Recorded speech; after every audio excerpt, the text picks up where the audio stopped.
故事要从一本火爆网络的小说《七月与安生》说起，它的作者就是小说中的七月，此时却没人知道他在哪里。七月和安生的友谊是一次被互相选择的结果，两人相识于13岁。军训课上，披头散发的安生怀里还揣着一只小松鼠，小松鼠趁安生不注意越了狱，蹦跳着来到七月脚边，七月欣喜地将它抱起。这时安生也找了过来，两人相视一笑，从此变成了形影不离的好朋友。七月带着安生回到自己家，他的爸爸妈妈都很和蔼，对于七月的到来表示十分欢迎。两个女孩一起泡澡，互相调侃对方刚刚发育的身体，以及七月妈妈买给她的很土的少女内衣。饭桌上，七月像往常一样只吃包子馅不吃包子皮，爸爸妈妈嗔怪着说她挑食。安生见状拿过了包子皮，说自己正好不喜欢吃油大的馅儿。七月笑嘻嘻地说希望安生能天天来自己家吃饭，担心安生的父母着急。七月的爸爸妈妈表示吃完饭就送安生回去，安生却说自己爸爸早就去世了，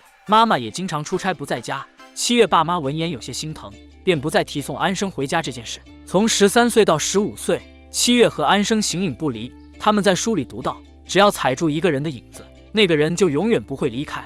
于是踩影子变成了两人最热衷的事，他们都想将对方一辈子留在身边。初中毕业后，一贯品学兼优的七月考上了最好的高中，生性自由的安生也如愿以偿进入了一家职业高中。他们从女孩变成了少女，七月有了自己挑文胸的权利，安生则选择不穿，她觉得这也是一种自由。妈妈吩咐七月出门买燃气罐，她和安生疯玩了一天，直到天黑下来才想起这件事。商铺已经关门，两人从窗户钻了进去，找到燃气罐后将钱留在了柜台上，安生却偷偷顺走了一个耳环。这些年七月的家也变成了安生的家，七月爸妈都很喜欢古灵精怪的安生，还总是感叹他并不幸福的家庭。安生拿出那副耳环送给七月妈妈，七月小声指责他为什么偷东西，安生却不以为意，说不给钱才叫偷，自己过几天就会把钱还回去。吃完饭，两人神神秘秘地拿着一堆日用品离开。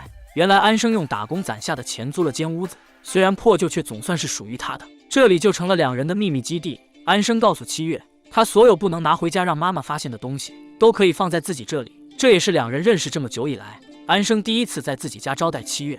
等他变得特别有钱的时候，就住更好的地方，还要在房间里装一个七月喜欢的欧式大立柜。安生小年纪就有了自己的打算，他以后要四海为家，绝对不被困在一个地方。七月是个乖乖女，妈妈总说女人这辈子没什么地方可去，大抵都是从一个家到另一个家。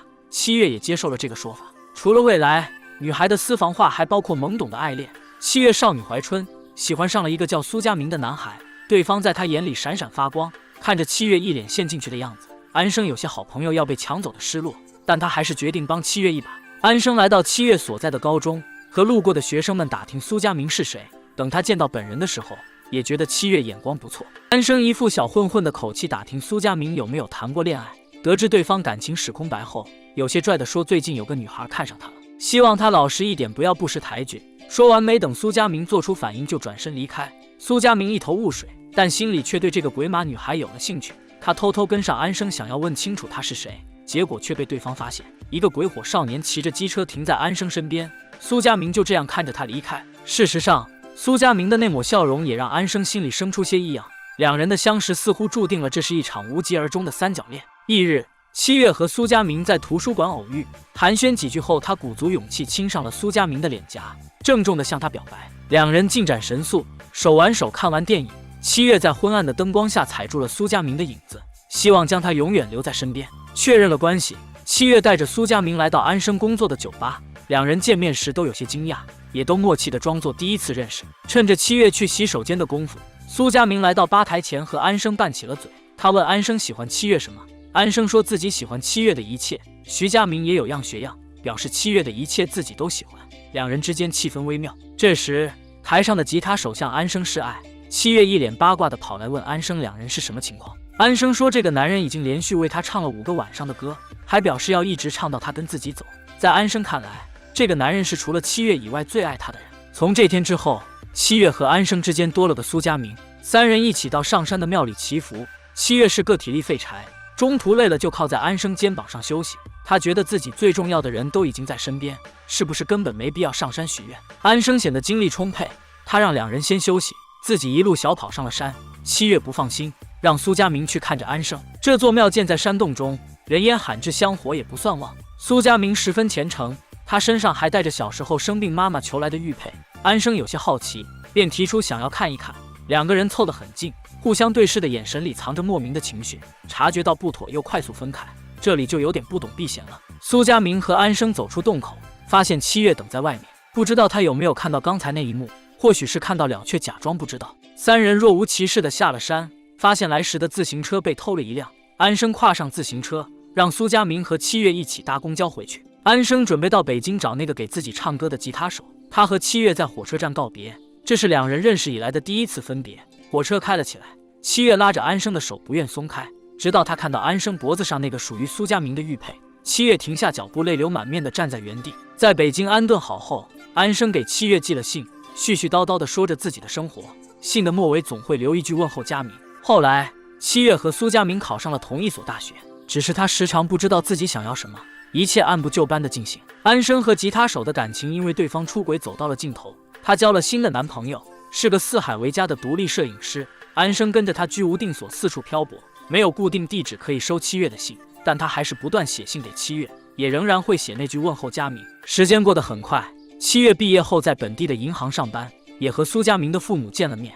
他打算在26岁和苏佳明结婚，27岁生孩子，30岁买房子。安生和摄影师分手后，在豪华游轮上工作了一段日子，但这么飘着不是常事。下船后，他前后打了几份工都不长久，这样的日子让安生觉得很累。他越发想念那个小镇，想回到阔别已久的家乡。苏佳明不想过一眼看到头的日子，他告别七月到北京闯荡，并答应会在2年后的春天回来和七月结婚。得知苏佳明离开，安生终于可以放心的回家。时间仿佛回到了两人亲密无间的过去，但苏佳明就像一根刺梗在七月和安生之间，再多的时间也无法消灭。两人还是因为这件事起了争执。七月质问安生为什么一直带着苏佳明那个玉佩，为什么每封信都要问候佳明。安生却觉得七月算得太清楚，反过来问当初自己和吉他手离开，最开心的是不是他？事情说到这个份上，两人不欢而散。回到酒店，安生把自己身上的现金留给七月，坐上了离开的公交。两人这一别就再没见过。2年后，苏佳明在北京偶遇安生，他找了一份售楼的工作，想要安定下来。男朋友是个有妇之夫，说会离婚娶她，但没过多久就死于一场车祸。安生再次居无定所，苏佳明便将她带回了家。此时，七月和苏佳明的婚期近在眼前，但他心里总是隐隐不安，于是便偷偷来到了北京。结果意外撞到了搀扶着安生回到出租屋的苏佳明，他让苏佳明在门外等着，自己扶着喝醉的安生进了屋。家里都是安生的痕迹。七月情绪失控，他歇斯底里地指责安生，伤人的话脱口而出。平静下来，七月收拾好情绪离开了出租屋。他留给苏佳明1个月的时间，让他做出自己的选择。最后，苏佳明选择了七月，他和安生彻底告别，回到小城和七月举行婚礼，却又在结婚当天逃走。流言蜚语将七月淹没，他辞去工作离开了家乡。保守的妈妈没有反对，过得折腾一点不一定不幸福。其实不管选择怎样的生活，都是会辛苦的。七月踏上了安生18岁后的旅途，穿梭在留有他痕迹的城市，告别前半生安定的生活，一路漂泊摇晃。七月和安生在一个春天相见，彼时两人正过着对方从前的生活。七月打算和现在的男友结婚，对方踏实可靠，能给他想要的家。小说到这里未完待续，现实生活却一刻不停地朝前迈进。现如今，安生在一家电商公司上班，独自带着女儿童童生活。他和苏佳明在地铁上偶遇，安生竭力逃避，苏佳明留给他一张名片。不久后，童童偷偷给苏佳明打去电话，他像安生一样古灵精怪，约苏佳明在咖啡馆见面。童童问苏佳明是不是自己的爸爸，还拿出小说的手稿，让苏佳明帮自己读后面的故事。原来小说的作者是安生，他用七月的名字作为笔名写下了这个故事。故事有真也有假。